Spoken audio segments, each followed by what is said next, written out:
Hello friends, welcome to Fin Business. This is Manoj Agrawal. I have with me Eric Bertinu from Gartner, and we're going to talk about machine learning and artificial intelligence. Bonjour Eric. Merci. My first question to you is, give me a fantastic example of AI and machine learning being used in the financial sector. Some story that really appeals to you. Well, there's two that come to mind when you mention that. The first one is companies that have started to try design credit cards by looking at the behavior of their customers and their opinions. So instead of just assuming that you would like a credit card because you want to have free gas or free products or cash back, they actually what's important to your customers. And you know that by looking at their behavior and looked at their preferences as well. And then they started to analyze the data behind that to see what would be the most important reward for some of these customers. And then the cards were actually designed for a small segment of those customers to answer those preferences. So which bank did this? So that was actually Barclays that did that. And the results were actually staggering in terms of being able, because of course, if you have a card which rewards are closer to what you would prefer, you're very likely to adopt it, right? So that was actually coming, instead of imposing a reward on the customers, then the reception part of that was actually offering them something they wanted in the first place. So did that with existing customers? Because Yes. they had the data. Yes, but not all of them had credit cards. Or not all of them had credit cards that fulfilled some purposes that they had. And people usually have one or two credit cards in their wallet. So that was a way to be able to do either cross-selling or to initiate people in credit cards, given a personal preference that they had, instead of imposing something on top of what they had already. So the personal preference was figured out using data and algorithms. And machine learning in the background. So looking at, because the beauty that you have using machine learning techniques is that you can not just do a segmentation of your customers. Let's say you have 50 million customers.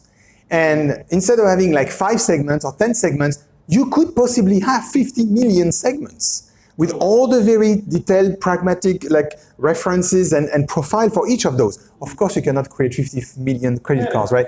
So, but let's say you can get down to segments of 1,000 people. You can do that using machine learning techniques. You can do that segmentation using that. So that's what happens. And you can look at the preferences. Also, those different preferences don't have to be 50 variables. It could be 5, 10 variables that say, given those 5 or 10 things, those customers are very likely to buy what you want them to buy, or maybe interested by what you are interested in. Okay, my next question is, so that's the plus side. What about the negative side? What is the worst kind of story you have seen about AI or ML doing something? That worst story actually just happened. I've seen another one last week as well. So they're starting to happen more and more. As you use the technology, you're bound to see those stories. So Apple just released their credit cards not long ago, right?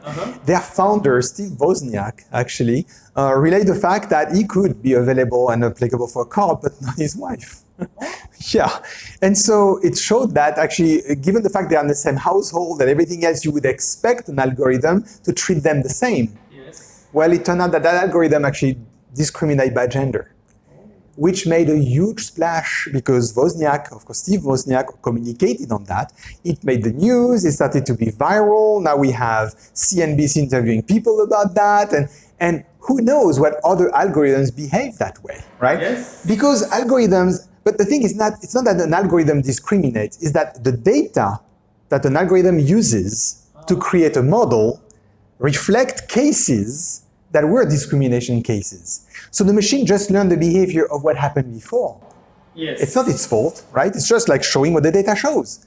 So what should have been done in that case would have been that once you had that algorithm and that model already, you should actually look at the model and visualize that model, understand the bias behind that model, and if needed, correct the bias. You could have done that. Well, apparently, Goldman Sachs, who is behind some of that, and Apple as well, because it's Apple's responsibility to some extent too, have not done that.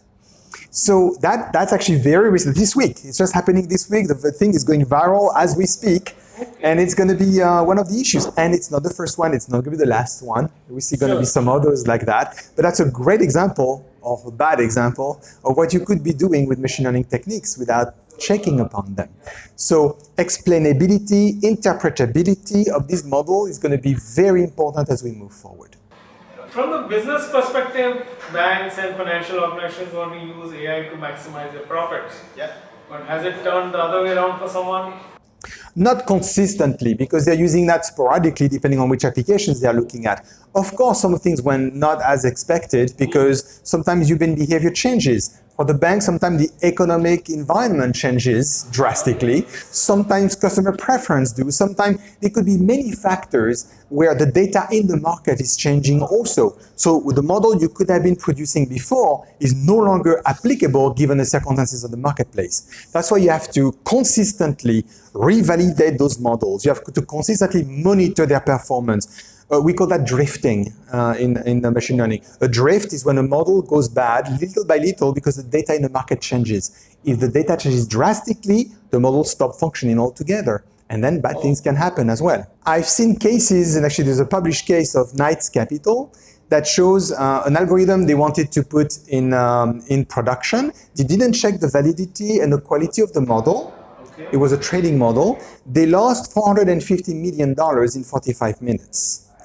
So that's one of the post-use cases of where things can go bad very fast. Because those techniques are powerful, but they're powerful the other way too. So you have to be very careful about that. Money very quickly. You can. Thank you very much, Eric. You're most welcome. Merci beaucoup. C'est mon plaisir. Merci beaucoup. Bonne soirée. Thank you for watching Fit Business.